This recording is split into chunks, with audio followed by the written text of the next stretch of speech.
এ কি করলো? রাহুল তিতলির চক্রান্তে রাহিকে বাড়ি থেকে বের করে দিল।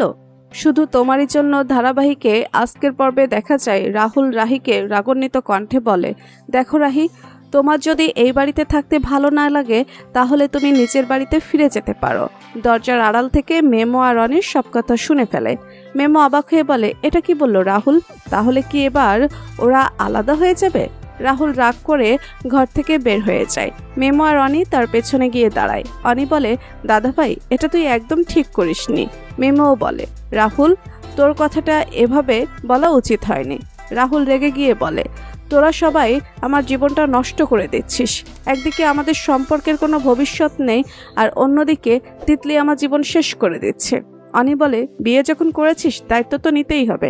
রাহুল ধমক দিয়ে বলে, আমি এসব শুনতে চাই না। মেমো শান্তভাবে বলে, যে সম্পর্কের ভবিষ্যৎ নেই সেই সম্পর্ক নিয়ে এত রাগ কেন? রাহুল দীর্ঘশ্বাস ফেলে বলে, এটা রাগ না, বিরক্তি। শুধু আমার না, রাহিরও। ওকেও এই মিথ্যা সম্পর্ক টানতে হচ্ছে। অনি বলে, এই কথা তুই এখন বলছিস? রাহির সামনে তো উল্টো বললি। মেমো বলে, তোদের মধ্যে একটা গভীর সম্পর্ক তৈরি হচ্ছে, তুই সেটা বুঝছিস না। রাহুল স্পষ্ট জানায়, না মেমো, তিতলিকে ভালোবাসার পর আর কাউকে ভালোবাসতে পারবো না। অন্যদিকে রাহি একা ঘরে বসে কাঁদছে। সে ভাবছে, রাহুল এমন কথা কিভাবে বলতে পারলো? বিয়ে কি শুধু মেয়েদের দায়িত্ব? এদিকে তিতলিকে দেখা যায় ফোনে কথা বলতে।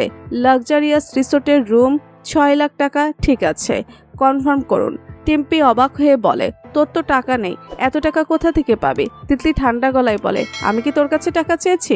টিম্পি জিজ্ঞেস করে, তাহলে? তিতলি হাসে, রাহি দেবে টাকা। পরদিন সকালে রাহুল আর রাহি রাহিদের বাড়িতে যাওয়ার জন্য প্রস্তুত। পিসি ঠাম্মি রাহিকে দেখে বলে, তোমার গয়না কোথায়? রাহি বলে, লকারে রেখেছি। পিসি ঠাম্মি বলেন, ওগুলো পরে আসো। রাহি গয়না পরে ফিরে আসে। তখন অনি বলে, পিসি ঠাম্মি, আমিও রাহুলদের সাথে যাব। অনির মা না করে দেয়, কিন্তু মেমো বলে, যাক না কাকিমা, রাহুলের শ্বশুরবাড়ি তো অনিরও শ্বশুরবাড়ি। সবাই অবাক হয়ে যায়। এখানেই শেষ আজকের পর্ব। তিতলি কি সত্যিই রাহির কাছ থেকে টাকা নিতে পারবে? রাহুল রাহির সম্পর্ক কি ভেঙে যাবে, নাকি নতুন মোড় নেবে? পরবর্তী পর্ব জানার জন্য সাথে থাকুন।